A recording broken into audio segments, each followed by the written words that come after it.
Hey everyone, welcome again sa The Mommy Lounge. And today is episode 3. We're going to discuss and learn more about self-discipline, being consistent, and forming a good habit.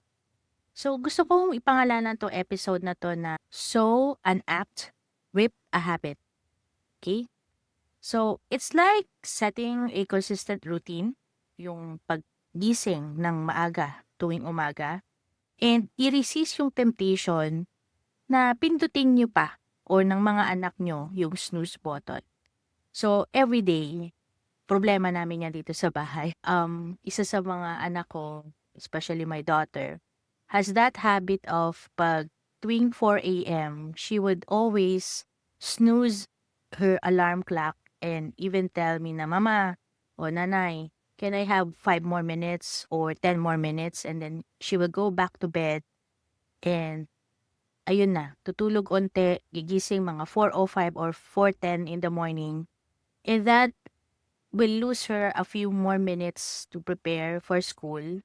And by the time na matapos siyang maligo, sobrang nagkukundamahog na siyang kumakain sa baba para pagdating ng school service niya, ready na siya to be picked up. So, yan ang scenario namin every morning, no? And most probably kayo din sa family nyo, or some of you guys, some of the mommies here na nakikinig would have that same predicament sa mga anak nila. So ito lang ha, share ko lang tong isang words of wisdom that I also got from the internet. And it says, he who has not learned to rise early will never make progress in life. Ang lalim, no? Saka parang ang bigat. It was said by William Pitt Chatham. Yan. Am I speaking it right? William Pitt Chatham. Yan. So there's another story pa, no? Story of a celebrity. At 13 years old, so I'm gonna read this from the book that I am referencing to about this particular episode natin sa episode 3. At 13, Lu Shan's father fell gravely ill, forcing him to frequently arrive late to class and endure his teacher's criticism. Determined to change, he carved the word early on the corner of his desk as a constant reminder to wake up on time and avoid tardiness. From that day forward, he made it a habit to rise early, assist with household chores, and attend school punctually. This self-discipline not only improved his daily routine, but also laid the foundation for his future success as a renowned writer. I'm not sure kung sino to si Lu Xun, no? Chinese person. But I will search about him and let's see sino nga ba siya and why he was referenced to in this particular book that I am reading. So, why do we always feel like staying in bed nga ba? Parang lalo na pag sa umaga. Parang tamad na tamad tayong gumising at tumayo sa umaga. Ito yung isa sa mga natutunan ko rin, though at a later time of my life, I would say. So, the tone you set in the morning shapes your entire day. Totoo yan. Yung pagising mo pa lang sa umaga, that already sets your day. That will already make your day. Sleeping early, waking up on time, and enjoying yung fresh morning air can leave you feeling energized and happy as you start your day. Diba? Sa province nga nung maliit pa kami, pagka pinapupunta kami sa Laguna or sa Bulacan, ang sarap kumising sa umaga.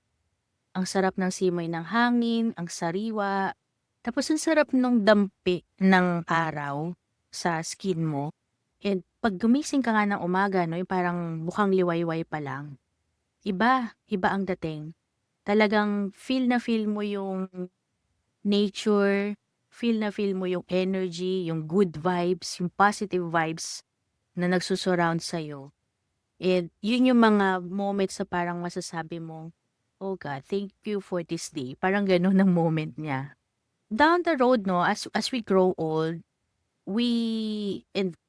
growing up, tayo lalo mga nasa city, we find it very hard to wake up early. Perhaps it's because we always stay up late, 'di ba? Sa work, because of school din, gawa assignment, yung mga bata. Hindi tayo nakaka-sleep ng maayos, hindi tayo nakakatulog ng maayos. Or either we lack motivation dahil na rin sa boredom or unclear yung mga goals natin sa buhay. Stress, isa pa yan. It's an uncomfortable environment. And sometimes, even health issues might also be the reason that will make it hard or tough for us to get out of bed. So, ano bang importanteng bagay dito? We need to identify why we are struggling to wake up, no? That's the first step.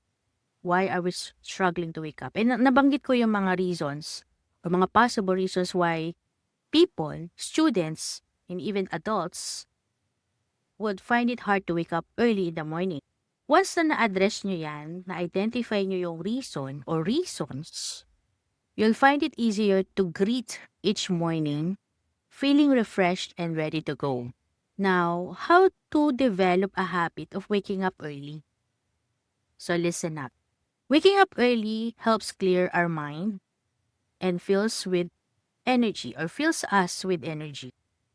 So to build this habit, una, syempre, avoid staying up late. Stick to a regular schedule. Actually ako, nakalagay na talaga sa alarm clock ng cellphone ko at 10 p.m. dapat tulog na ako. Lahat ng trabaho ko for the day dapat tapos na. Nakakain na rin ng dinner, no? And ideally, 2 hours, 3 hours before matulog, so around 7, dapat nakakain na kami ng dinner para I have 3 hours para i-metabolize or i-grind ko yung kinain ko. Pagtungtong ng 10, tulog na. And it needs to be every single night.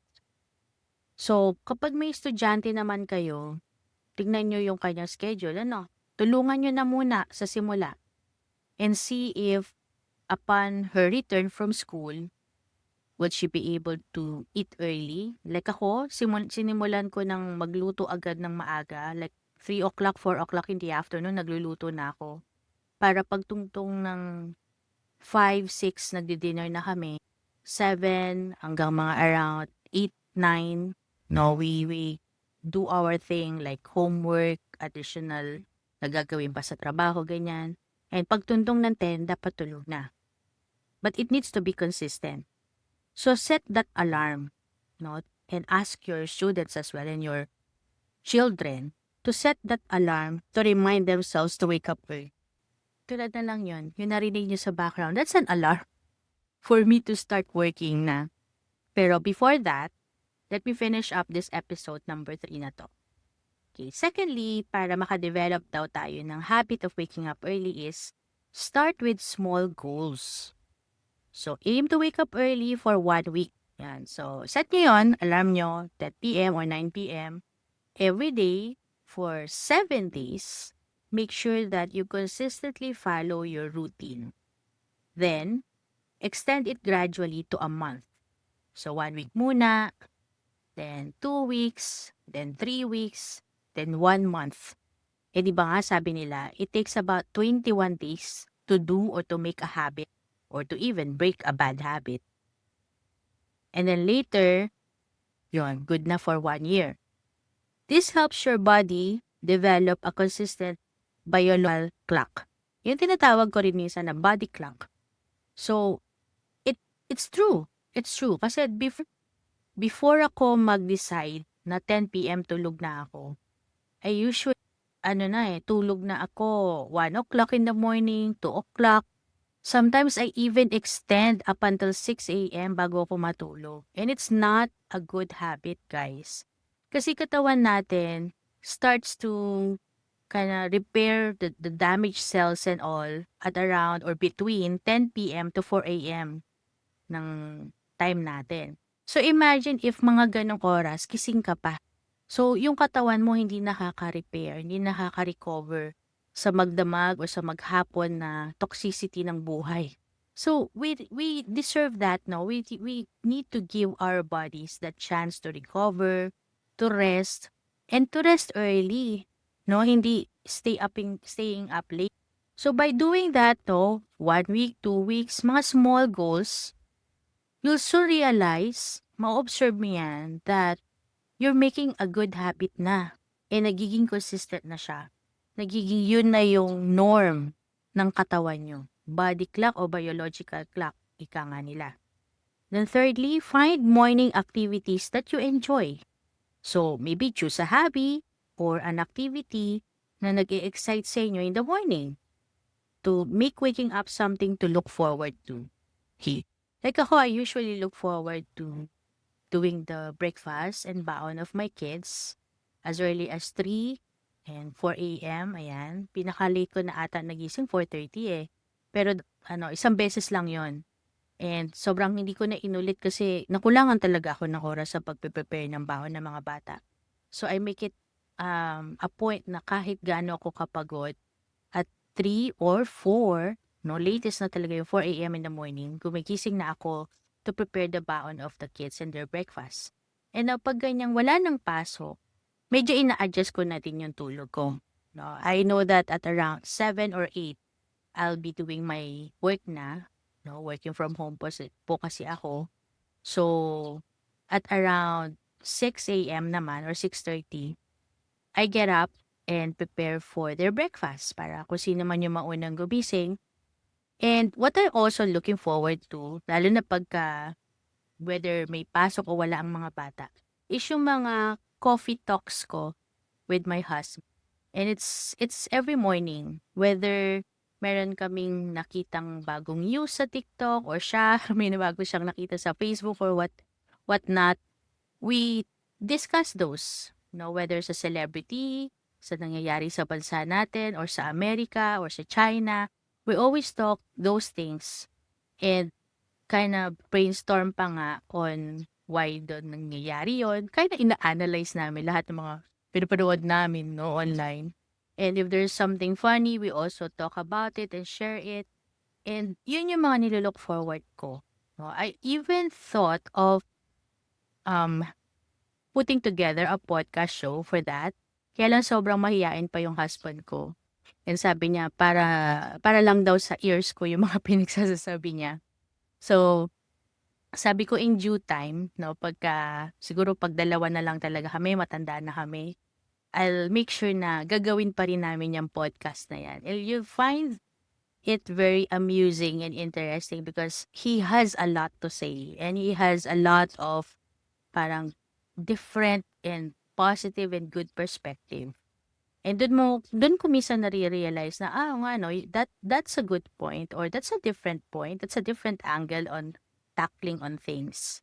And it keeps me interested and it keeps me really looking forward to every morning na may mga ganyan kaming pag-uusap every morning. So, yun, those two goals ko or those two activities ko in the morning is what helps me or gets me moving and waking up early. So you should also find yours. Then fourth is wake up with the family.